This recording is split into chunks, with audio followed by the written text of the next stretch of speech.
Nous vous accueillons dans ce journal. Voici les titres de votre journal. Cérémonie de collation de grades académiques à l'Université de l'Assomption au Congo UAC. Ce lundi 16 septembre, ces activités marquent la clôture officielle de l'année académique 2023-2024. C'est à suivre dans cette édition. Troisième semaine depuis la rentrée scolaire en République démocratique du Congo, ce lundi 16 septembre, les enseignants ont effectué la troisième évaluation de leur mouvement de grève qui s'observe depuis le début de l'année. Rien de nouveau, ceci cabre sur leur position. Voilà tout pour le sommaire. Bienvenue aux détails.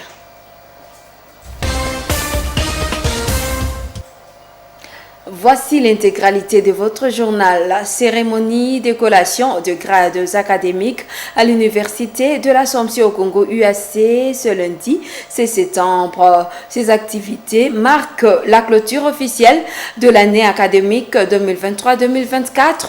Tout est parti d'une messe célébrée par le révérend Père Jean-Paul Moussangania, Père provincial des Augustins de l'Assomption. Nous suivons les reportages de Févoya rendu par Luciana Msiviro. Deux cérémonies y afférentes sont ouvertes par une célébration eucharistique dite dans les enceintes de l'Université de l'Assomption au Congo UAC, à ce site de Mirador. Elle est présidée par les chanceliers de l'UAC, le révérend Père Jean-Paul Moussangania, Père provincial des Augustins de l'Assomption.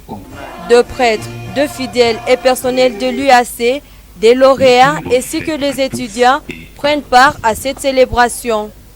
Dans son homélie, le célébrant du jour a rendu grâce pour cette clôture de l'année. Comme un partenaire potentiel pour bâtir un monde d'amour où il fait bon vivre. Il est donc essentiel, chers frères et sœurs, de multiplier les gestes concrets et des moments de partage pour prier et pour agir ensemble, comme ce que nous faisons en ces moments. Il a par la suite appelé les lauréats et tous les participants à être des serviteurs du Christ. L'unité dans ce campus universitaire est aussi essentielle. Prier pour l'unité n'est jamais un signe de faiblesse, mais de force, car dans un monde divisé, fragmenté, cela incarne l'espoir d'une réconciliation possible tant au sein de notre communauté chrétienne que pour l'humanité, pour nos familles dans son ensemble. Fin de la messe, prennent place les cérémonies proprement dites pour la collation des grades académiques.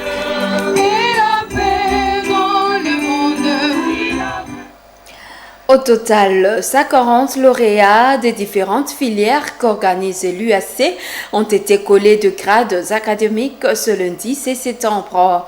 Des cérémonies ponctuées par la remise symbolique de diplômes de bachelor pour les uns et pour les autres de diplômes de maîtrise. Nous suivons des détails avec Grace Kaniki. Cette deuxième partie de la journée commence par une courte procession. Sous une pluie arrosante, les lauréats, suivis du corps académique, font un tour de la concession de l'UAC au rythme de la fanfare.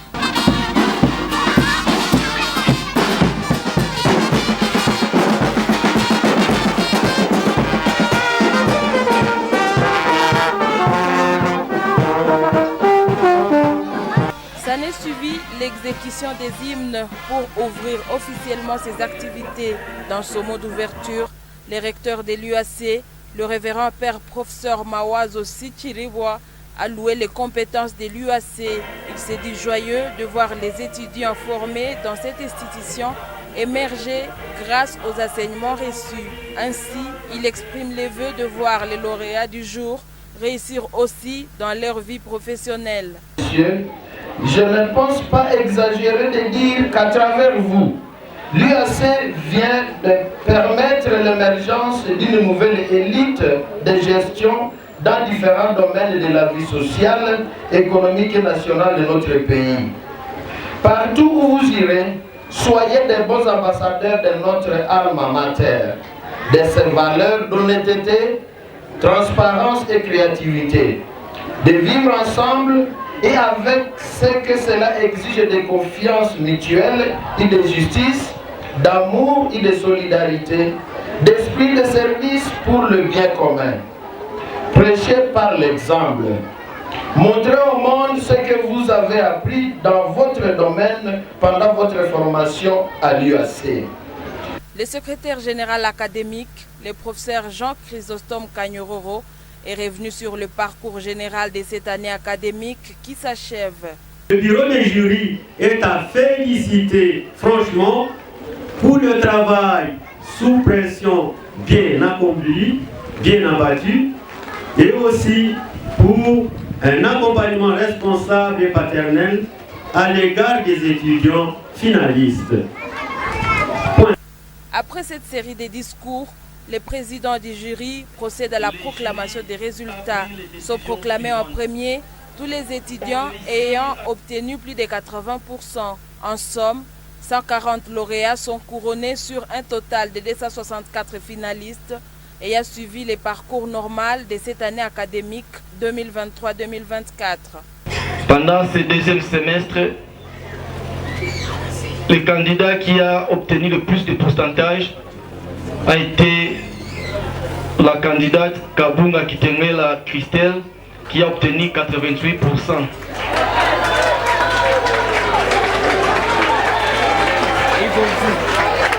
Pour cela, le jury a prévu un prix.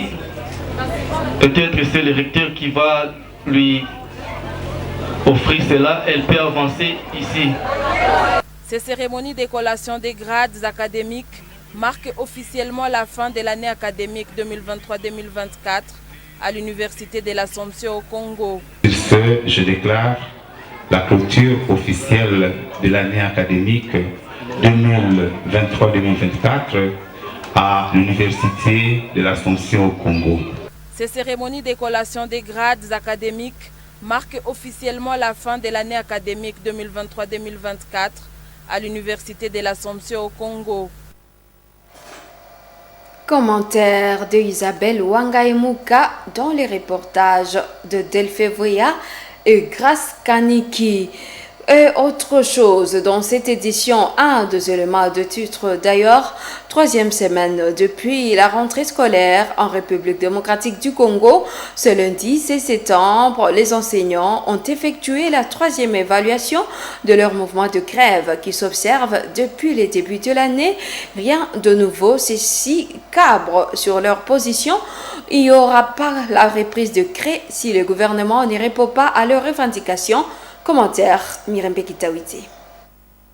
Le vendredi de ce lundi 16 septembre, les enseignants membres du syndicat des enseignants du Congo, SIECO, se sont rassemblés pour tabler autour de la question de la grève.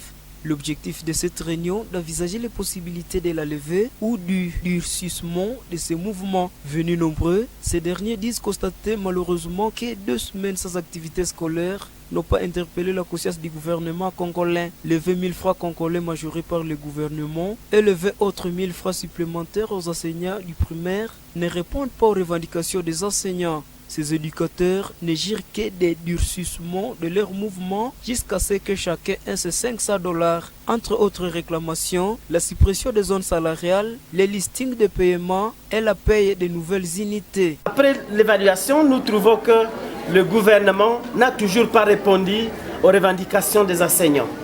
Aujourd'hui, disent qu'ils ne vont pas encore aller à l'école. Ils seront à l'école lorsque les revendications seront prises à charge. Est-ce que vous allez aller à l'école? Non! Les enseignants réagissent aux menaces des autorités scolaires contre les syndicalistes. Ces professionnels de la CRE ont alors rappelé la légalité de leur action, rappelant les textes de la loi, les leur autorisant. Disons encore une fois ici que la grève est légale, la grève est constitutionnelle, qu'on laisse les enseignants gréver et nous mettons attention, c'est lui qui est en train de menacer les enseignants parce que c'est constitutionnel. Ce sont les enseignants qui grèvent et ce sont les enseignants qui peuvent lever la grève. Donc, On ne peut pas écouter une voix quelconque, un syndicaliste quelconque qui n'a pas été avec sa base et de dire qu'il a levé la grève. Les enseignants se disent prêts au dialogue dans le strict respect de leurs exigences. C'est la 3e semaine depuis la rentrée scolaire. Dans les établissements publics, les enfants sont toujours inoccupés malgré leurs différentes plaidoyers et sollicitations aux enseignants de prendre la crainte.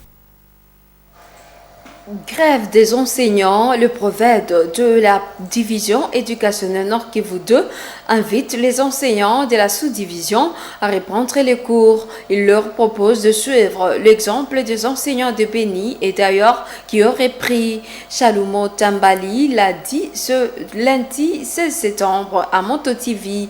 Il invite les enseignants à se calmer et à se comporter dignement. Nous vous proposons de le suivre de cet élément recueilli par Luciana Msivirwa et Nelly Mangesiali. Nous avons essayé de circuler dans des zones comme Beni, dans des zones comme Kirumba, Yakou. Il y a d'autres gens qui continuent à résister, surtout ces gens qui travaillent au bénéfice de l'ennemi, continuent à inciter les enseignants de rester à la maison. Et je crois que nous sommes dans une province telle que vous venez de le dire, une province qui a une situation particulière. L'enseignant devrait être patriote, comme vous voyez le Mouzalem qui est en train de donner sa vie au champ de bataille sans rien bénéficier. Mais cet enseignant, au moins qui reçoit 300 000 francs de la part du gouvernement et que le gouvernement vient de verser encore 50 000 francs sur son compte, 20 000 francs sur les comptes des enseignants du primaire, y compris les 50 000 francs aussi. Moi, je crois que les gens devraient raisonner autrement dans notre province éducationnelle parce que avec la guerre, avec le traumatisme que nous avons provoqué par les ennemis de la population, je ne vois pas que les enseignants devraient aussi prendre la place de continuer à traumatiser les élèves, à traumatiser les enfants. Quittons le chapitre éducation pour parler autre chose dans cette édition. Au début de la session parlementaire consacrée au budget 2025, le Parlement de jeunes de Butembo demande aux députés nationaux de prioriser le problème de l'Est qui demande plus de fonds, entre autres l'équipement de forces de défense et de sécurité engagés contre les M23 au sud et le ZADF du côté Béni, Lubero et en Ituri. Dans un point de presse animé ce lundi 16 septembre, ce jeune parlementaire insiste sur la situation humanitaire caractérisée par le manque d'abri pour plusieurs déplacés de guerre. Suivez Maneno Maté, président de ce structure, dans les propos recueillis par Mme Penzi Mansekele. Nous avons été surpris que la plupart des élites se sont concentrés à sauvegarder leur base ou fondation à lieu et place de restituer et de récolter les désidérata du peuple. Le Parlement des jeunes de Butembo rappelle que les élites du peuple sont des représentants du peuple. Ceux-ci ne remplacent pas le peuple. La session budgétaire qui débute ce 16 septembre 2024 est une session budgétaire. Voilà pourquoi nous tenons l'opportunité de vous rappeler, chers élites, les besoins de Butembo, ce qui suit. L'insécurité. Les militaires sur les lignes de front, les FARDC, les Wazalendo, méritent une prise à charge nécessaire pour espérer qu'ils soient efficaces sur terrain. Et là, nous vous appelons à plaider pour que dans la ligne budgétaire 2025, ceci soit mis dans des conditions permettant de mener la guerre avec motivation. La situation humanitaire dans ce contexte de guerre à Butembo est vraiment précaire. Les déplacés vivent dans des conditions défavorables. Maintenant, avec cette épidémie qui prend de plus en plus l'ampleur, il est urgent de penser à ces déplacés qui vivent dans des situations de grande promiscuité, les exposant à des maladies tropicales négligées. La valorisation des talents des jeunes est aussi une urgence. La ville de Butembo n'a pas un stade officiel de football. Les grandes équipes qui font la fierté de la ville n'ont plus où jouer, et ça malgré les terrains d'Ngolwe qui devraient abriter ces stades de football. D'où la nécessité d'introduire ces projets dans la ligne budgétaire de 2025 pour résoudre ces problèmes. Depuis le lancement des activités de construction de la musée nationale de Butembo par l'excellence ministre de la Culture et Arts à l'époque, les projets stagnent. Pourquoi? On ne sait pas. Et les pays en voie de développement doivent aussi travailler leur coopération militaire pour émerger. Leurs armées ont besoin de subir des formations assez avancées pour pouvoir défendre leurs États. Cette formation implique aussi une dimension sur le droit de l'homme et la discipline au sein de l'armée. L'internationaliste Jack Alex encourage les pays sous-développés d'envisager des coopérations avec les grandes puissances et se hisser au standard des armées internationales. Il l'a dit en marge de la journée de la coopération de pays du Sud. Nous suivons le propos de Jack qui ont été recueillis par Isabelle Wangaïmouka et Mirembe Kitawiti. Militaire, c'est une coopération calquée surtout dans la formation de nos troupes. La formation des troupes elle est nécessaire à vie d'assurer une bonne sécurité de certains États. Maintenant, ça dépend aussi de la morale interne des militaires parce que si nous prenons l'exemple de l'époque d'Isaïr, il y avait les troupes zaïroises qui devaient aller en Israël pour les différentes formations. Et je pense que aussi les Zaïre intervenaient dans différents conflits, mais actuellement, malgré les différentes coopérations militaires que nous avons, nos militaires congolais, c'est comme en RCA, ils ont amené du ridicule, ils ont fait des atrocités inacceptables. Mais la coopération militaire en elle, c'est une coopération favorable au niveau interne afin qu'on puisse former, afin que notre armée puisse être aussi au standard international d'une armée digne.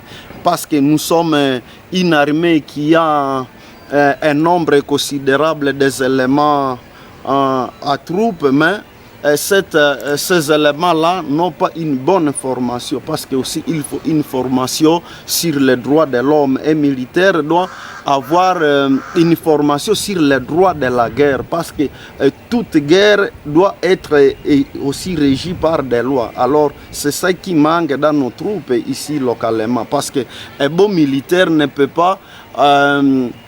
le militaire bien formé ne peut pas présenter la population civile comme une cible. Le militaire bien formé ne doit pas viser une école comme élément de l'ennemi. Et cette page, La flamme bruyante et Ma rose du désert, sont deux œuvres littéraires du jeune poète Nebo Katende Ouman de la ville de Butembo. Ce jeune de la maison d'édition Christelle nous a présenté ces deux œuvres qui crient la paix dans le monde, l'amour, l'éveil de l'humanité et la merveille de la beauté de la nature. Celui-ci appelle le public à découvrir les contenus de différentes œuvres locales qui peignent plusieurs réalités de la vie. Suivez ce reportage de Sami Wainda rendu par Luciana Msiviroa. Les deux œuvres littéraires, La flamme bruyante et Ma rose du désert, du jeune Nebo Katende Ouman, sont disponibles depuis respectivement en 2023 et 2024. Deux ouvrages prêchent l'espoir au cœur de bouleversements. La flamme bruyante, la première œuvre, clame la paix à l'est de la République démocratique du Congo. J'ai intitulé cette flamme bruyante parce que la flamme, premièrement, la flamme, oui, ça produit beaucoup de choses. Et quand je peux mis comme adjectif brillante, la flamme brillante, c'est une flamme qui produit beaucoup de bruit. Et ces bruits-là ne sont pas des bruits inutiles, mais ce sont des bruits qui créent la paix à l'est de la République. Mais aussi, ça oublie que c'est une flamme aussi qui crie aussi l'amour. Dans le second ouvrage, Nebo Katende Ouman, Ma rose du désert, l'auteur décrit une rose qui anime et qui donne l'espoir de vivre malgré les difficultés de la vie. J'ai intitulé ça Ma rose du désert. C'est une rose qui m'a beaucoup, j'ai beaucoup aimé cette fleur. Parmi tas de fleurs, mais j'ai choisi la rose. C'est une fleur que j'ai imaginé que c'est une fleur qui m'a beaucoup ranimé, ça m'a ranimé. Je me suis senti, je me suis trouvé au désert. Je me suis senti épuisé, terminé. Je me suis senti que je suis déjà nul. Mais en arrivant auprès de ma rose dans le désert où tout est fauché, je me suis senti que non, la rose c'est quelque chose qui m'a encore apporté le souffle, qui m'a ranimé, ça m'a donné encore une force là de vivre. Et c'est pour cela que je me suis senti d'être poète, de faire l'éloge de la fleur rose. En encourageant le lecteur, cet auteur a déclamé Aube nouvelle, un extrait de La flamme bruyante. Aube nouvelle dans notre nuit. La nuit est terminée, plus de noir.